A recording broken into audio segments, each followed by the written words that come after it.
All right. So the stage is set, and in less than 24 hours, the Super Eagles of Nigeria will play the first out of 4 quarterfinals matchups at the African Cup of Nations. So we definitely have to talk about this game one last time. But before we get into that though, please don't forget to like and share this video, and also subscribe to the channel if you haven't already. Thank you very much. So yeah, the Super Eagles will be taking on Angola in the quarterfinals of the African Cup of Nations, Palencas Negras of Angola, and the game will be played tomorrow, Friday, the 2nd of February, 6 p.m. Nigerian time to start. And the game will be hosted once again at the Felicia in Abidjan, Ivory Coast. I believe this is our 3rd match that we're playing at the Felicia. The first one was the Guinea-Bissau match, a win. Then we played against Cameroon, and right now we're going to be playing against Angola. Speaking of Angola, they started the tournament in Group C, and they were alongside Algeria, Mauritania, and Burkina Faso. Now their first match was against Algeria, and that was a 1-1 draw. Algeria actually had the lead throughout the first half, then they tied it up in the second. Then you come against Mauritania. That was a 2-3 win, a 3-2 win for Angola. They took the lead, Mauritania equalized. They now scored 2 more goals. Mauritania only scored 1 more. The match ended 3-2 in favor of Angola. Then the final match, the game against Burkina Faso, they won that game by 2-0. I believe it was a goal in either half.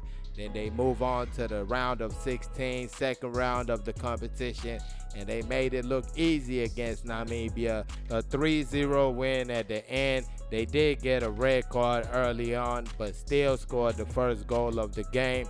Then Namibia gets their red card. Angola scored the second goal in the first half, then the third goal in the second half, and that was that. So for me, I feel like Angola is a team that come into this game pretty confident. They've played good football in the competition, and I've seen results also. So that's kind of a double positive right there.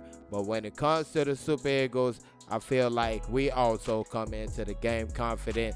Things have not been going as smooth for the Super Eagles, but we've seen results. We've got the jobs done.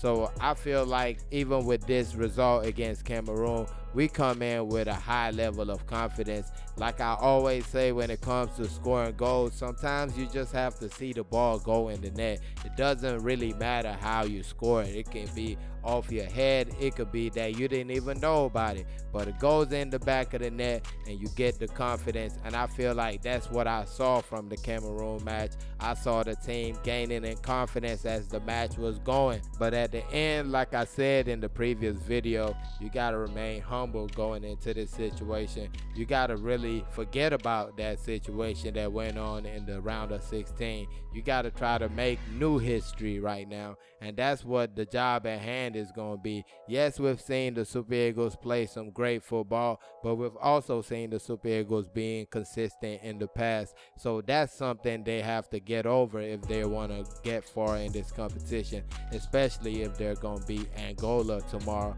When it comes to the injury report, of course, the only player that we're all worried about right now is Stanley Nwabali. I've seen reports that he is good to go for tomorrow, but let's just keep our fingers crossed. You never know with these things. Now, outside of Stanley Nwabali, a player whose name has been coming up lately, especially in press conferences for the head coach, Kelechi Iheanacho, and once again before this match, his name came up asking why he is not playing. The reporter asked the coach why he's not playing, and it's the same answer. And I kind of feel for the coach, but I also understand where the reporters are coming from, where the fans are coming from, because of course Kelechi Iheanacho is a special player, special left foot, great at scoring goals. His record lately with the Super Eagles, I mean, just should let you know that he kind of deserves to play.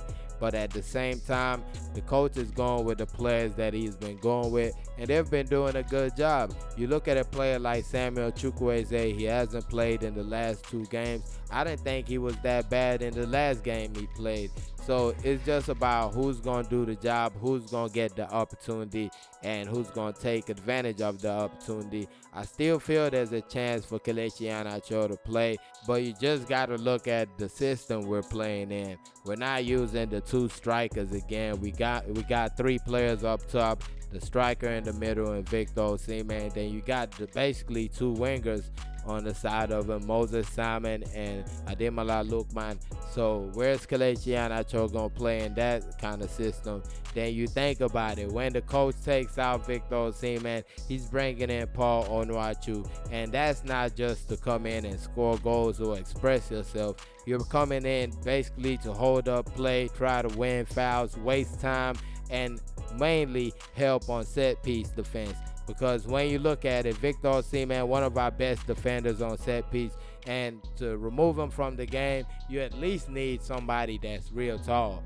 I mean, that's just the least you're going to need when you're taking Victor Osimhen out of the game. So it's a lot that goes into those decisions. It's not just that the coach is like, oh, I'm not going to play him because I don't like him. But at the same time, this could be setting up for an Emmanuel Amunike type moment. Of course, Emmanuel Amunike didn't play in any matches until the final of the 94 AFCON.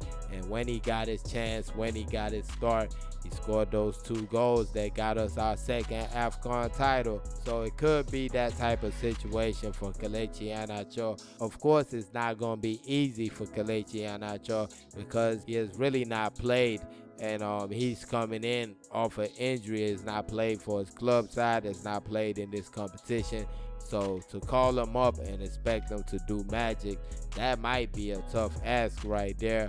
Now, that being said, for the lineup prediction, to be honest, it's just going to be a copy and paste job. Not much to say in this situation. I don't think the coach is going to go too far away from the players that played in the match. Maybe at the winger position, maybe he brings in Samuel Chukwueze for Moses Simon. Now for the midfield, I don't really think there's going to be any change right there. Of course, Frank the Tank Onyeka was just unstoppable against Cameroon. Couldn't imagine the coach dropping him for the next match. Then Alex Iwobi, I feel like he needs to give us a little bit more in this match, but I also think he's going to be starting the game. I mean, to be honest, I'll be okay if they just put out the same 11 guys. Felt like they did a great job, and I feel like they're building into this competition, so why take them out? Let's see them keep on doing what they're doing. So the Super Eagles of Nigeria will be taking on Angola in the first quarterfinals match of the African Cup of Nations. Match will be played tomorrow, Friday, the 2nd of February, 6 p.m. Nigerian time to start. Let me know your thoughts, put it in the comment section, and please don't forget to like and share this video and subscribe to the channel if you haven't already. Thank y'all for watching. Peace.